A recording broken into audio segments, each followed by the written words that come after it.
Ok. ¿Qué es la enfermedad renal crónica? Si ustedes hacen la clase, acabamos rápido.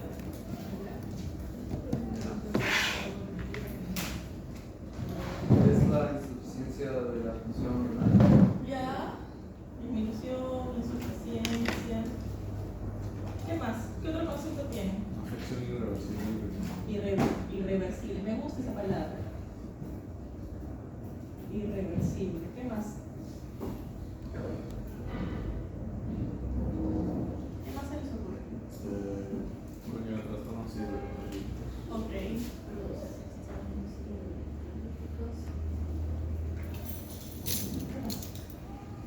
¿Qué otra es el hidroelectrolito?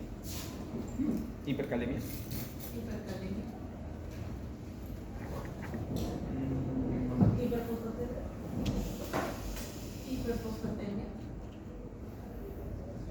¿Qué más? Hipopotasemia. Hipoparatirinismo refractario. Hipocalcemia.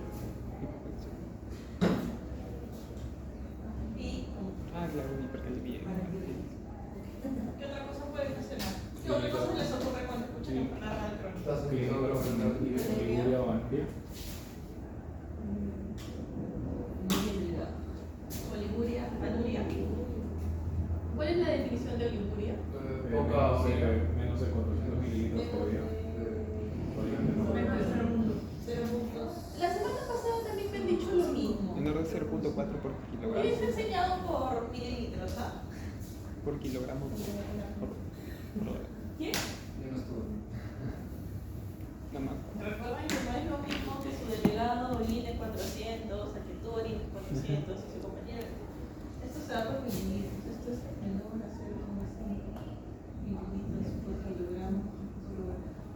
Y acá sí puede ser menor de 500 cc al día.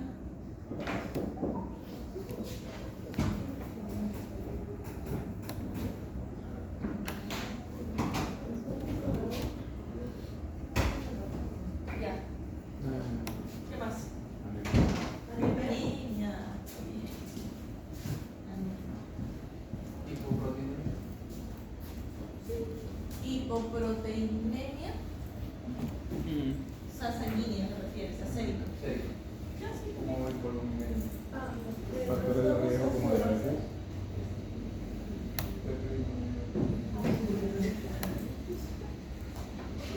Ya, excelente. Todo tiene que ver para la crónica. Ahora díganme la definición.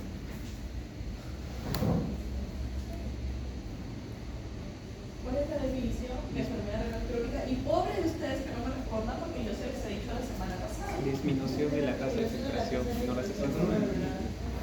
Menor a 60. Menor a 60. A ver. Ya. Todas las definiciones son mayores de 3 meses. Sí. Beneficio. Tasa de filtración menor a 60. Irreversible. Tasa de filtración glomerular menor de 60. 60 mililitros por metro cuadrado por más de 3 meses. Segundo, Evidencia y imágenes. alteración estructural compatible con una enfermedad renal crónica, ¿como cuál? Poliquistosis renal, riñón herradura, atrofia renal, monorreno. ¿Cuál es el otro? El tercero. Micro. Alteración estructural. Digamos que esa es la imagen, ¿ya? ¿Cuál es la que falta? Biopsia. Biopsia compatible con enfermedad renal crónica. Si esa es tu definición, ¿y por qué dimos esta definición? ¿Cuáles son estos estadios? 5 ya. 5, 5, 5. 1, 2, 3 A. 3 A, 3, 3 B, 4 y 5. Esto se define según nuestra tasa de filtración glomerular, ¿no es cierto? ¿Ok? ¿Cuántos en cada uno? Más de 90. Más de 90. Y 80, 90. ¿De 89 a cuánto? 60. 60.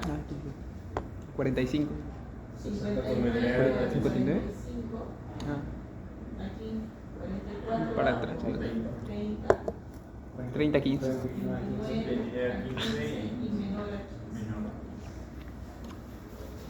Si nos quedamos con esta definición, se supone que todos los pacientes deberían estar aquí o menos. Pero entonces, ¿por qué hay una tasa de filtración glomerular con una enfermedad renal crónica en un estadio 1? Porque pueden haber pacientes que han nacido con un riñón. Solo por el hecho de nacer con un riñón, por más que su creatinina sea menos de 1, los hace una enfermedad renal crónica. Entonces tú puedes tener un paciente con monorreno, un riñón, que filtre el 90%. Entonces, como es una enfermedad renal crónica estadio 1. ¿Por qué?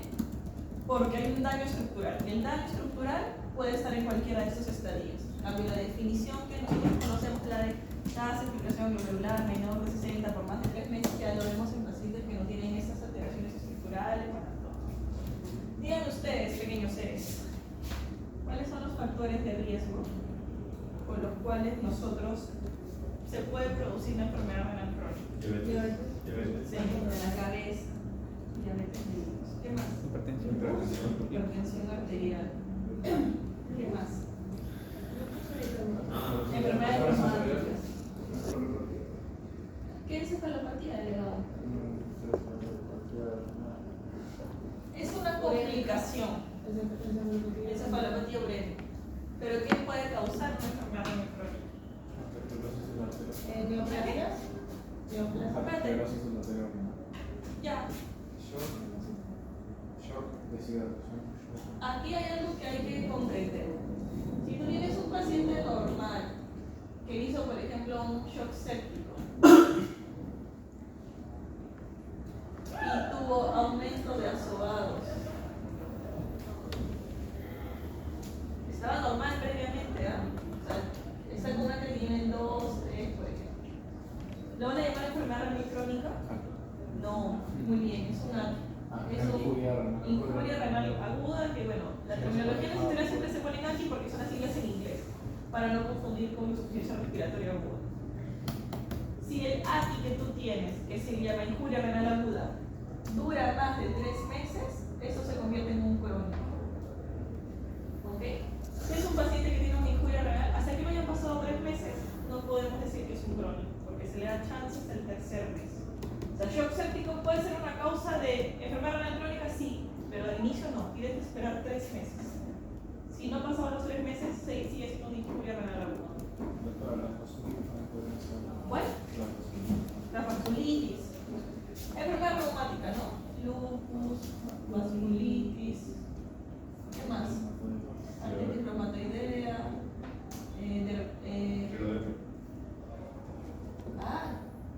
Se me fue.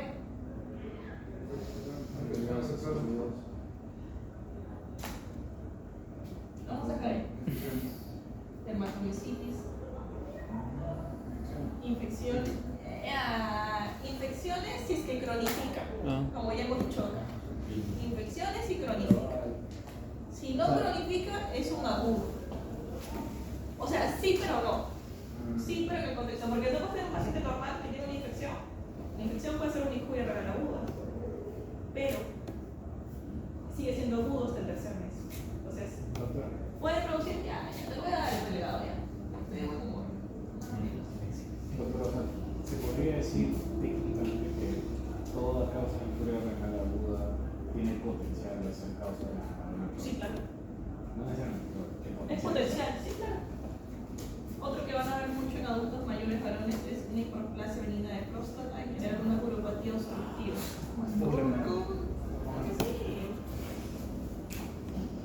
Los pacientes pueden llegar a diálisis si es que no se trata de uropatía obstructiva. ¿Qué más?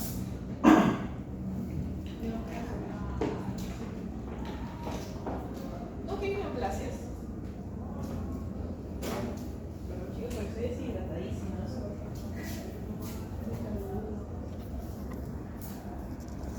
Pero las cosas generales, pues no, lo más importante ya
Náusea, vómito. A ver, la presentación clínica no es una complicación, no es un signo de algo que está sucediendo en el cuerpo. ¿Qué otra complicación puede haber? Trastornos hidroelectrolíticos. Ya, trastornos hidroelectrolíticos. Algo me interesa con el calcio. ¿El calcio está alto o bajo en el enfermedad renal crónica? Bajo. ¿Y cuál es la enfermedad que te puede dar el calcio si está bajo? En el contexto de un paciente renal. Hipoparatilismo. Ya, hiperparateleísmo es uno. ¿Y el otro cuál es? Se llama osteodistrofia renal. Ya, mucho nivel ya. Alteraciones del aparato. ¿Qué más? Congestión pulmonar.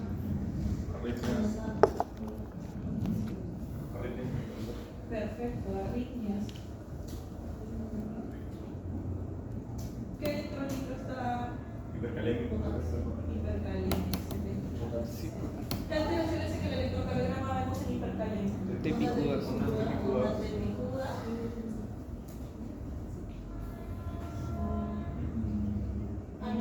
¿Cuál es el RH?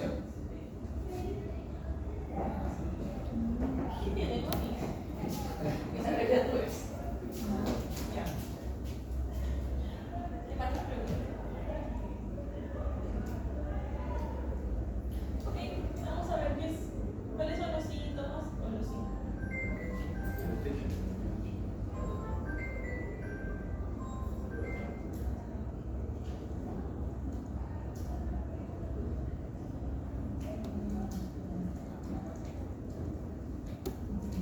Ya. ¿Cómo vive un paciente renal avanzado? O sea, ¿qué manifestaciones? Palíceos. Excelente. Palidez terrosa.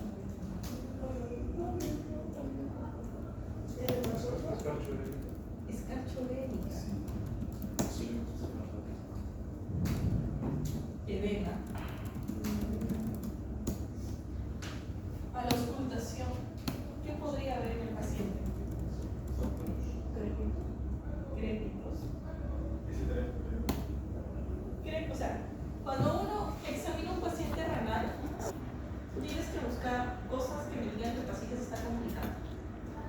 Uno es crépitos por la congestión. Dos, o sea, esto es lo que nunca se olvida. Son tres cosas, cuatro cosas que uno busca en un paciente renal en el examen físico. Uno, crépitos. Dos, frote pericardio.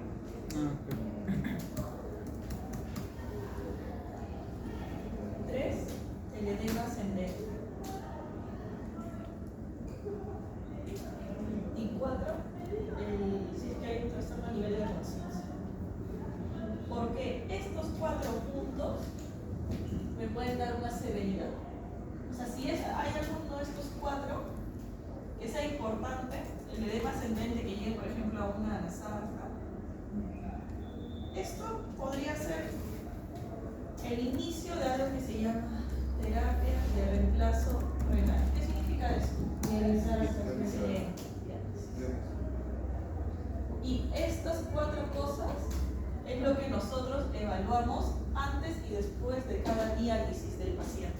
Entonces, tenemos que ver complicaciones y tenemos que ver con qué cosas el paciente podría morir de más formal. Obviamente, aparte del frote pericárdico, si ves si está arrítmico o no arrítmico. A ver, una última. Que ya les dije la semana pasada. Criterios de diálisis. Criterios de diálisis en general, de emergencia y no emergencia. Menos de 15. Tasa de filtrado. Donde Si queremos ser finos, ¿cuál es tu nombre?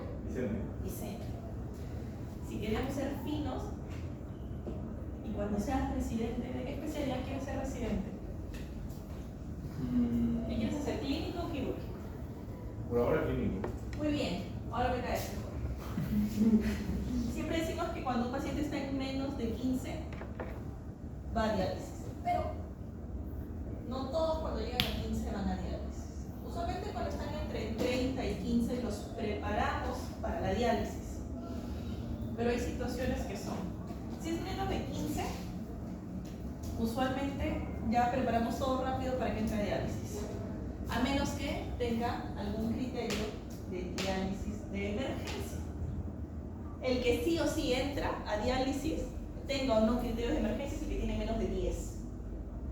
¿Ya? Pero el que entre 15 y 10, ay, estás ahí apurando. ¿Okay? ¿Cuál es el otro criterio? Intoxicación. Síndrome sureño.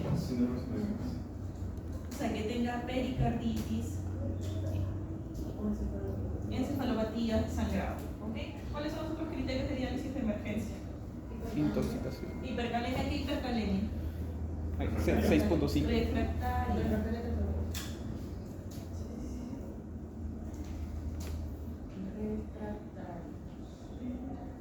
¿Cuál es el otro criterio? Intoxicación. Acidemia severa. Intoxicación, ya, está bien. No todas las intoxicaciones. Acidemia severa. Acidemia no es severa. Acidemia, refractaria. ¿Cuál es el otro?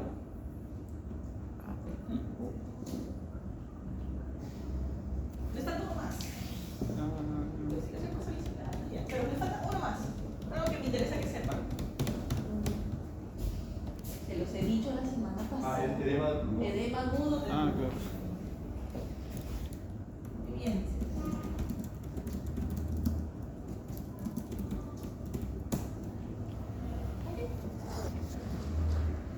¿Algo falta ahí? ¿Algo falta ahí? Ah, sí, claro, lo importante. ¿Cuál es el tratamiento de una enfermedad renal crónica? IECAS.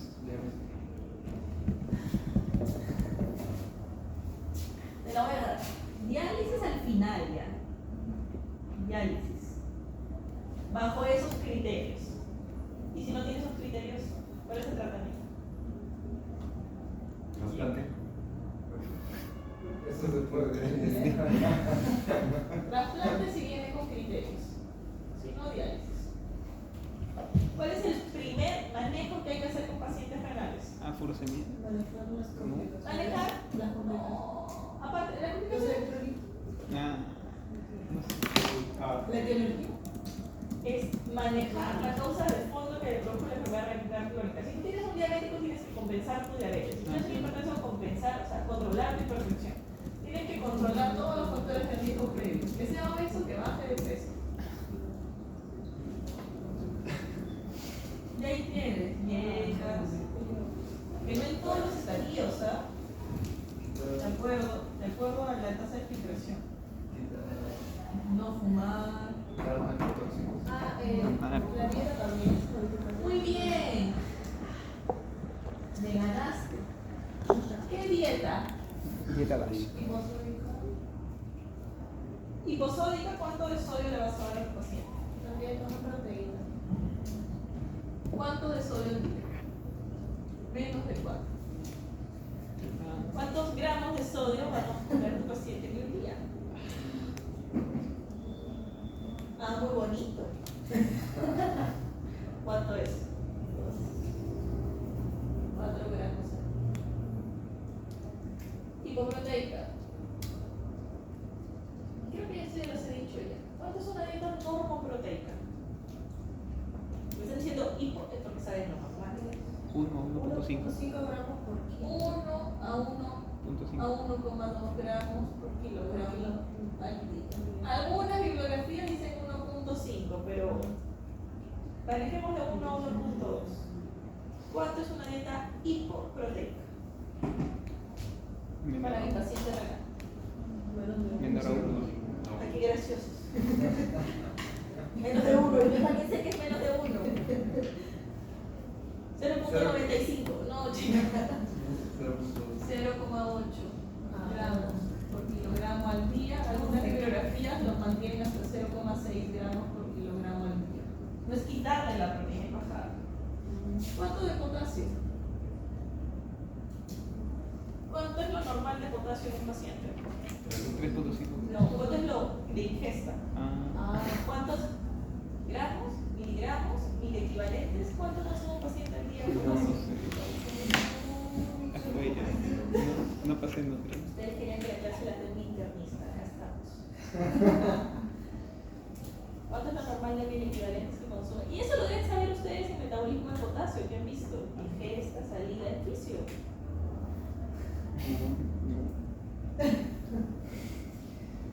Lo normal es que sea un equivalente por kilo a un día. O sea, del peso del paciente. Sí entienden cuando les digo kilogramos, ¿no? Sí, entonces, más o menos, de acuerdo al nivel de potasio que tenga su paciente, pero se sugiere una dieta de 5 equivalentes por kilogramo por día, o también se puede poner potasio en cero. O sea, que no le tendrían alimentos que no sean ricos en potasio. ¿Qué alimento es el que tiene mayor concentración de potasio en menor gramaje? Porque eso sí le tienen que prohibir a su paciente renal. ¿Qué? Plátano no. Malta.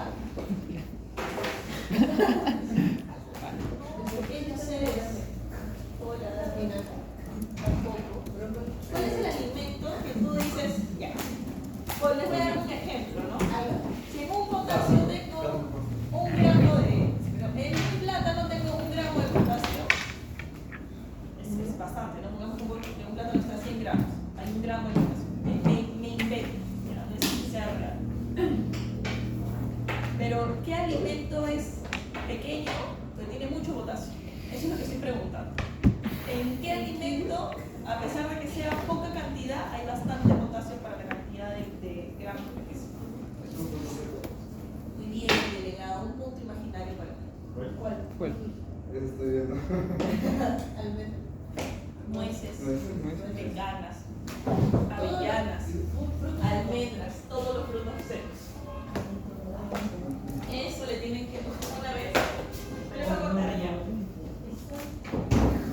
Les voy a contar la historia de un paciente que lo conocí por mi residencia. Un diabético, señor, que él no entendía que se iba a morir. O sea, todos los años se hospitalizaba 2-3 veces al año por complicaciones de la diabetes. Pie diabético, nefropatía, neumonía. Todos los años lo veíamos 2-3 veces al año. Hace un año llegó mal, pues. Llegó como su insuficiencia renal, pero aguda, hizo un síndrome urémico. Y entró a diálisis, o sea, entró al programa de diálisis. Pero a veces, ¿cuáles son las complicaciones de la diálisis? De hacer diálisis. La principal. No. Intradiálisis. Hipotensión por el cambio de volúmenes que se presenta en el paciente. Esa es la principal complicación.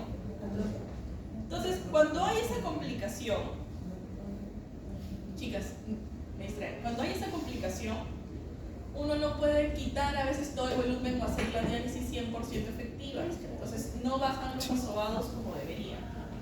¿Qué sucede y qué acontece? Que le decíamos al paciente, señor, ríjase a la dieta, no tome gaseosa, no traigan chocolates, no nada. ¿Y saben lo que hacía el señor? Que era, no entendía. Su familia le traía esas bolsas de pecanas, almendras de frutos secos combinados, se comía 2 a 3 de esas. Y le dio una hipercalemia refractaria y se murió de una arritmia cardíaca. Porque no lo podíamos realizar, porque se hipotensaba mucho. Y era hipercalemia y le decíamos, no coma por favor. Y en las tardes, en las noches venía el familiar y le traía bolsas. Esas que vienen de 250 gramos de pecanas, almendras combinadas, que hacían en Walk, en Metro. Y le disparó un día el potasio una noche, hizo una arritmia, lo pasaron a la UCI, trataron de dializarlo de emergencia para embarrer todos los electrolitos que tenía. Y todos los días se le ponía paciente en mal estado, no entiende. O sea, uno abría los cajones, había chocolates, almendras, pecanas, tamales, había de todo en ese cajón. Sí, le traían desayuno. Entonces no era solo el paciente, era toda la familia que no entendía que se estaba muriendo. Entró a sala porque tenía un pie diabético infectado, había hecho una enfermedad renal crónica, estadio obeso mórbido y no entendía. Se murió porque no, o sea, obviamente tuvo un shock séptico, tuvo una refractariedad, pero también se murió de su arritmia. Pero pasa. Pasa. Ok, pero ahora sí. No sé si algo me he olvidado, pero ahí lo vamos a ver.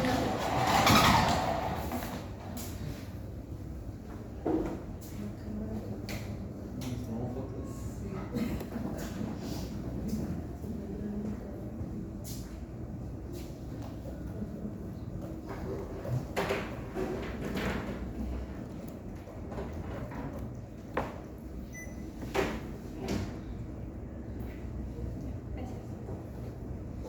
Sí, un momentito.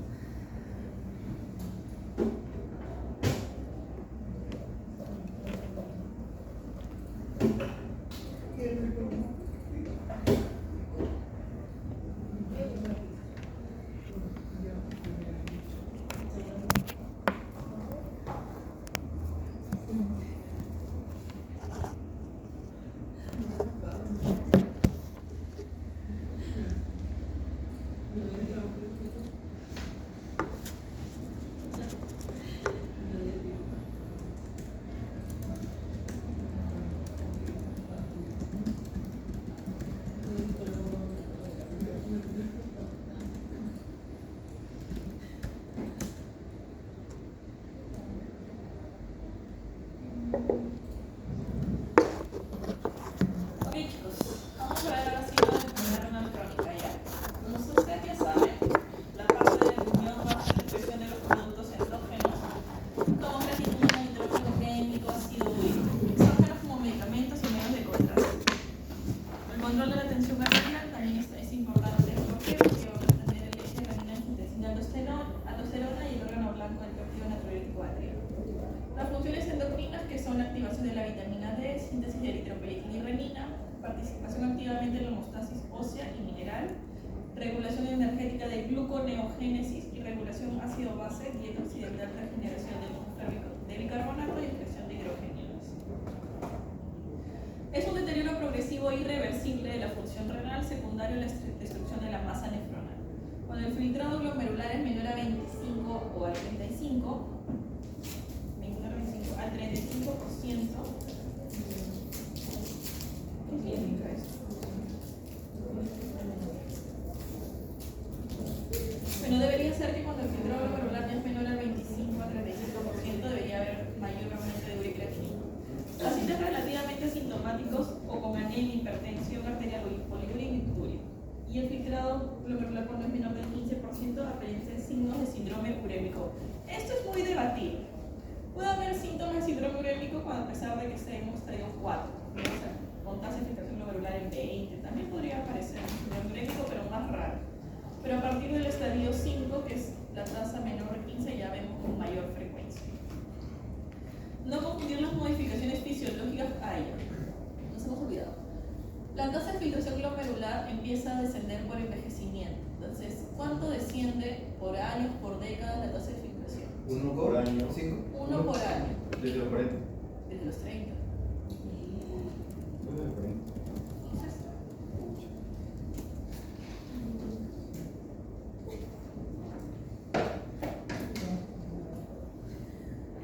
ok.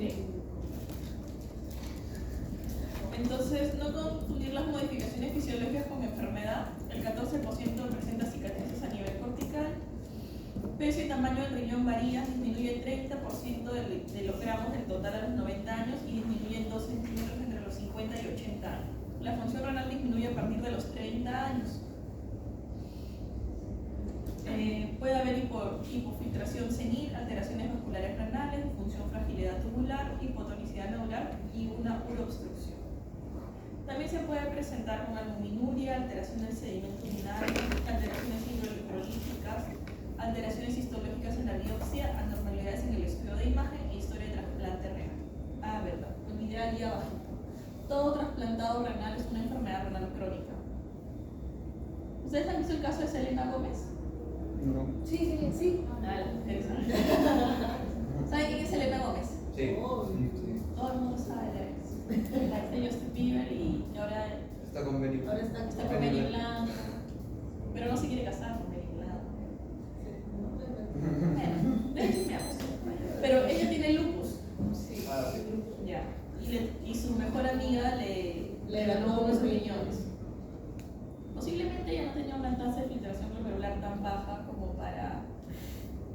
tratarlo, o sea, no vamos a decir que estaba en 15, ¿no? Posiblemente ha sido algo más de precaución, porque sí está, se puede hacer un trasplante renal en pacientes lúpicos, ¿no? Pero podría ser que tenía alteración en la biopsia renal. Eso la hace una enfermedad renal crónica, por más que su tasa de filtración glomerular no haya estado tan baja, pero con una biopsia renal sí se puede saber que es una enfermedad renal crónica. Y ya se sabe que esas son degenerativas, no hay mejoría, es irreversible. Entonces, se hace para que tenga una mejor calidad de vida. Pero ya de por sí, solo el hecho de tener un trasplante renal te hace como una enfermedad renal crónica. Por más que tu tasa de filtración glomerular sea normal, por más que tu riñón funcione al 100%, es una enfermedad renal crónica. Tú eres un renal crónico. Estadio 1 si quieres, filtras más del 90%, pero tienes una enfermedad renal crónica. Ok, factores de riesgo modificables: hipertensión, diabético, obesidad, inactividad y tabaco. No modificables: edad, sexo, afrodescendientes, historia familiar de enfermedad renal crónica. A la cabeza, lo que ya hemos visto: diabéticos, hipertensos. Ya es lo que más frecuentemente se produce en una enfermedad renal crónica. Si yo hablo de hipertensión y esta semana pasada les expliqué en qué síndrome cardiorrenal está este paciente.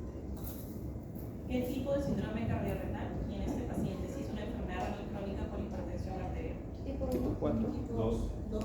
¿Qué? ¿Cómo? ¿Qué pasado? No recuerdo el orden. No, 3. Ya, 3. 3. ¿Y si es con diabetes? 5. 5, muy bien. ¿Por qué veo caras confundidas? Sí. El delegado se perdió la explicación que era la semana pasada. Sí. Y voy a explicar ya porque es mi última clase. ¿Cuál es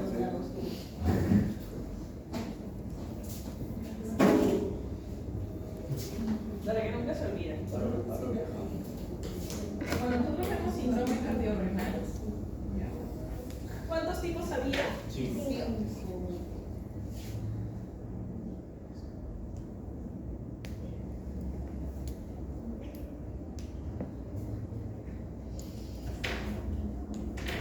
¿Cuál era el 1? ¿Se acuerda? Fallo agudo. Fallo corazón. Sí, corazón que llevaba a una. Enfermedad, a una injuria renal aguda.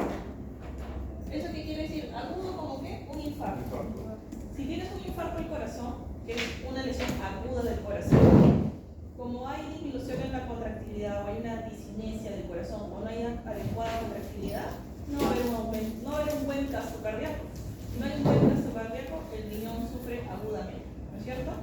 Una injuria cardíaca aguda lleva una insuficiencia renal aguda. ¿El tipo 2 qué era? Injuria renal aguda que lleva lesión miocárdica.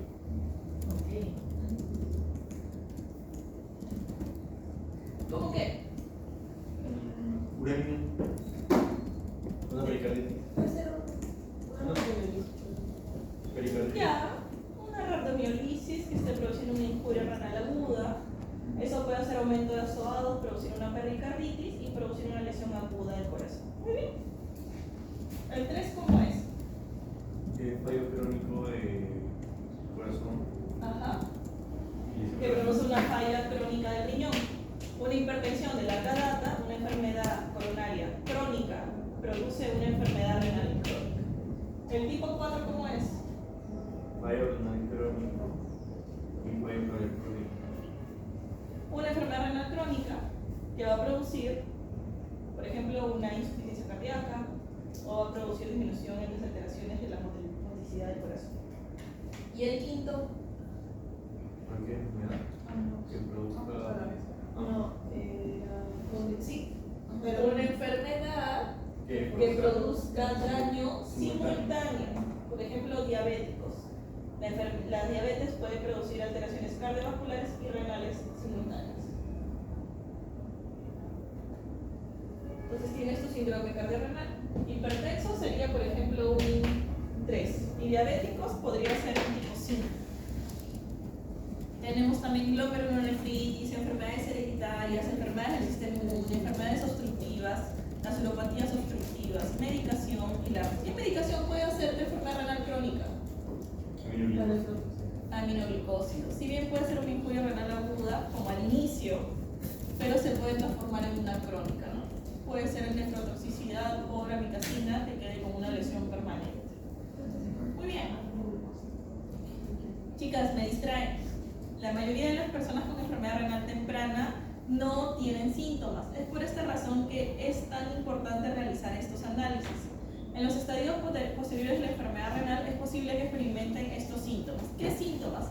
Cansancio, fatiga, dificultad para pensar, falta de apetito, dificultad para dormir, boca seca, prurito, calambres nocturnos, nicturia, edema de pies y tobillos, bolsos en los ojos matutinos. ¿Vale?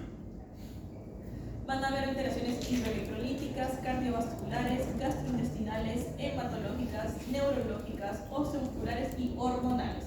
Es todo lo que ustedes me han dicho: la anemia, alteración en paratormona, alteraciones electrolitos, todos los cambios que ustedes me han mencionado muy bien. Generalidades para nuestro diagnóstico: posible detectarlo con análisis de orina para detectar proteínas. Ok, ya está bien. Puedo hacer de repente una recolección de orina de 24 horas para saber si hay una microalbuminuria o albuminuria significativa en el paciente. Excelente. El cuerpo necesita proteína, pero debe estar en la sangre y no en la orina. La proteína en la orina significa que los riñones no están filtrando, y esto puede ser un signo de enfermedad renal temprana, albuminuria. En los análisis de sangre se debe analizar la creatinina. Riñones dañados, dificultad para eliminar la creatinina en sangre. A continuación, averiguar el índice de filtrado glomerular, que indica la capacidad de funcionamiento del riñón. Yo tengo una manera de trabajar y ya le digo a mis pacientes esto. Cuando yo quiero verificar una enfermedad renal crónica o tengo sospechas de un daño renal crónico, yo no solo pido creatinina y urea. Yo pido urea, creatinina, ácido úrico y le agrego una ecografía renal. ¿Por qué? Porque si hay duda en la temporalidad de la enfermedad renal crónica, los renales crónicos hacen alteraciones imagenológicas.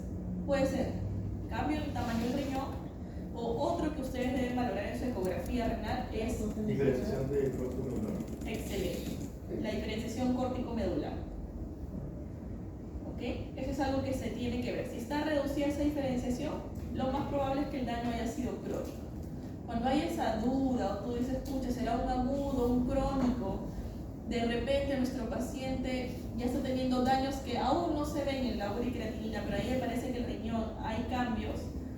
Signos tempranos puede ser la microalbuminuria, podemos ver de repente cambios ecográficos y nos puede ayudar para eso.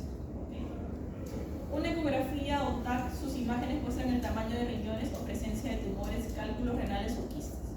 Una biopsia para extraer una pequeña parte del tejido renal para valorar el daño renal, planificar un tratamiento. ¿Okay? La clínica, las fases tempranas, que cuando el filtrado es mayor del 50 mililitros por minuto, no da síntomas. Antes que me olvide, les vuelvo a preguntar igual que el viernes: ¿cómo se llama la fórmula de filtrado glomerular? Seca Seca de EPI es una, la que ustedes les han enseñado en fisio.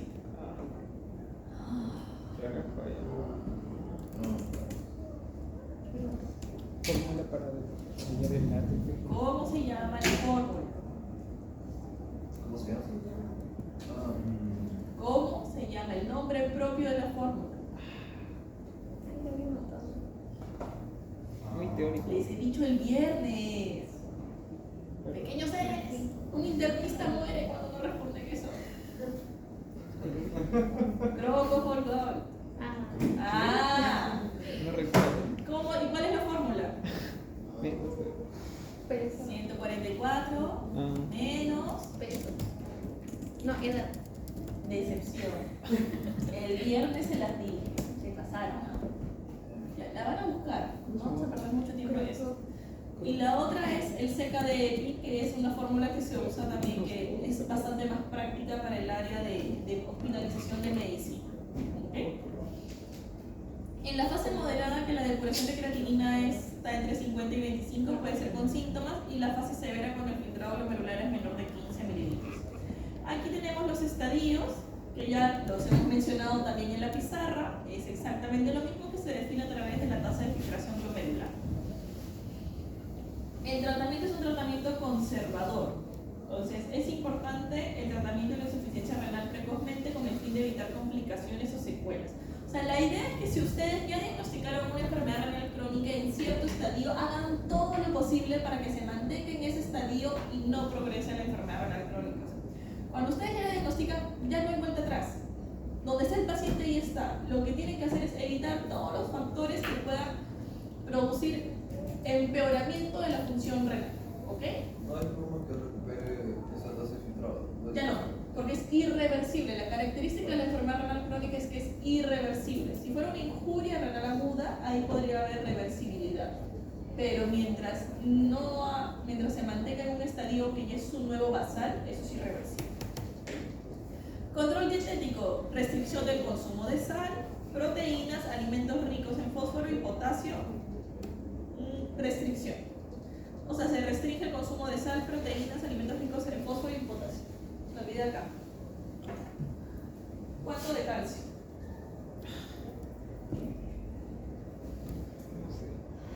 ¿Por qué me hace? ¿Mayor de cuántos? 2 gramos al día. ¿Okay? Sí hay dieta rica en calcio. Recuerden que los electrolitos siempre tienen uno que compensa, ¿no? Es como una balanza. Sodio con potasio, calcio con fósforo. El calcio es el que se pierde más en los pacientes renales. Por eso hace osteodistrofia renal. El fósforo es el que se absorbe más. ¿Ok? Fármacos. Evitar fármacos protectores de la función renal, inhibidores de la enzima convertidora de angiotensina. Y el caso, ¿no? Que los pusimos ahí. Correctores electrolíticos, quelantes de fósforo. En caso el paciente tenga una hiperfosfatemia, se pueden usar tratamientos que se llaman quelantes de fósforo. Quelantes de potasio, que se emplean en fases muy terminales de la insuficiencia renal crónica. Correctores hormonales, vitamina D, que ayuda a controlar el aumento de la hormona paratiroidea y favorece la absorción del calcio y la mineralización ósea.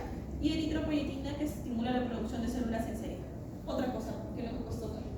Si el paciente ya está en un estadio renal clínico 3B, que es usualmente donde vemos la mayor cantidad de síntomas como anemia, hipocalcemia, alteraciones de la protohormona, le podemos dar de manera exógena eritropoyetina.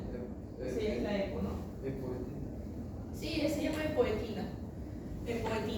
Se le puede dar, es subcutáneo, se inyecta en el ombligo 1, 2, hasta 3 veces a la semana y se puede, ahí viene de 2.000, 5.000, 10.000 unidades. Eso se hace calculando la tasa de filtración y a ver qué tanto responde con la epoetina. ¿Ok? El manejo entonces va a ser tratamiento de la hipertensión, control del nivel de glucosa, control del colesterol, tratamiento de anemia y alteraciones metabólicas. El tratamiento sustitutivo de la función renal, que es el terapia de reemplazo renal, que es lo mismo. Existen tratamientos que es... Pequeño paréntesis. Terapia de reemplazo renal puede ser hemodiálisis, diálisis peritoneal o trasplante renal, ¿no? Acá le he manejado todo como si fuera hemodiálisis, es lo más común que vemos, a menos que vayan al MINSA. El MINSA tiene más diálisis peritoneal. La diálisis peritoneal es... ¿Sí han visto? No. ¿Han visto? ¿O hemodiálisis han visto? Sí, sí. Tampoco. Las diálisis peritoneales hasta las pueden hacer en su casa de manera ambulatoria. Ya va el peritoneo, como bien dice. Las hemodiálisis es la que les ponen al paciente catéter, como un catéter de alto flujo, como si fuera un venoso central, o lo otro que pueden hacerle fístulas arteriovenosas. Creo que hemos visto acá fístulas arteriovenosas en imágenes. No. Sí, claro. Sí. ¿Las has visto? En TikTok. Ah, Pero hoy había un hemodiálisis en el ya. país. ¿En qué hospital? Lo hizo. Muy bien. Las fístulas es un procedimiento, se ven así, más o menos. Se hace con cirugía vascular.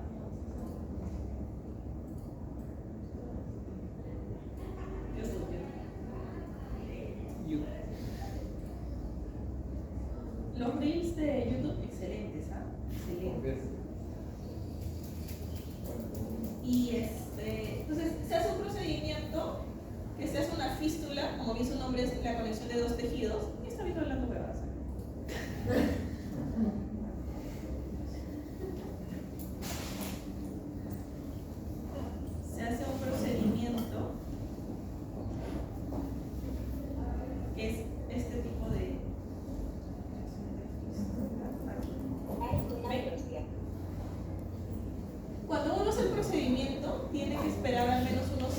6 meses para que la fístula madure. O sea, que tenga un buen calibre y que esté permeable. Se hace evaluaciones con ecodoppler. ¿Por qué? Porque cuando el paciente llega, ya no se lo conecta al catéter, porque el catéter se puede infectar. Claro. Conectan la aguja como si fuera una venoclisis, pero más profundo, más grueso, ¿no? Ingreso y salida en la fístula. Y el paciente está como si fuera una vía periférica prácticamente. No tiene que tener su catéter, no tiene que tener nada de eso. Obviamente que hay precauciones con esa fístula. ¿Qué no deberían hacer en ese brazo? Aparte. Si ustedes son alumnos y ven eso, ¿qué no deben hacer en ese brazo? Apretarlo. ¿Cuánto de sangre? Muestra de sangre es uno y lo otro. Tatuaje. ¿Ah? Tomar presión arterial. ¿Cómo voy a tomar presión arterial? Es importante recordar que esto es por la mano y le dará como una corriente de vibración sobre la fístula y tengo que explicar que funciona. Y lo que se quiere es se produce la fístula.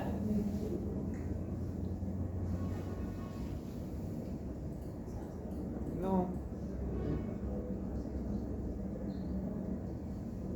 Lo que se quiere es esto, que al final de la producción de esta fístula, cuando después que haya madurado en algunos meses, solamente ingresan los catéteres de ingreso, bueno, de salida de la sangre, va a la máquina, se purifica, se limpia, se dializa, y luego en el otro catéter retorna la sangre ya después de la diálisis y regresa por la fístula.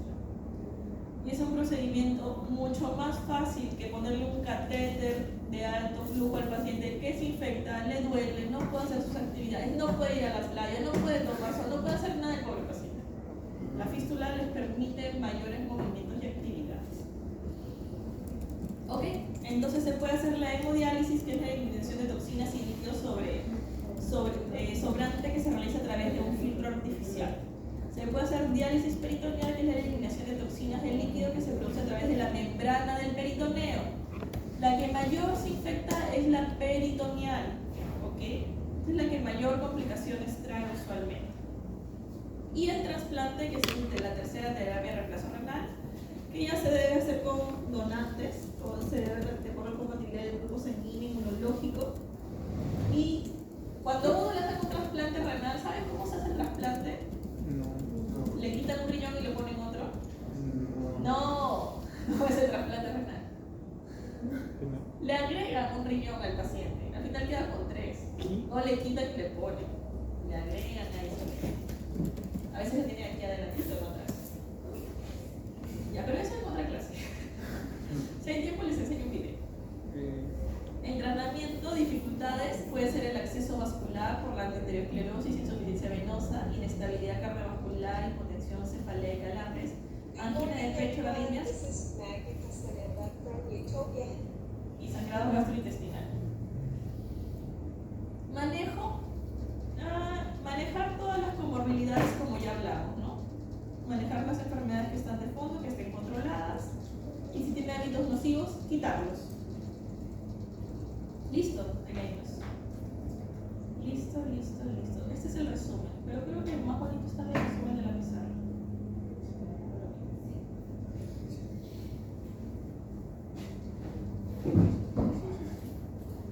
Ok, la siguiente clase es gasometría, ¿ya? Pero vamos a dar breaks antes de hacer gasometría. Ay, pequeños, porque esta clase es intensa. Hay nota acá, hay todo rápido. Ah, no está.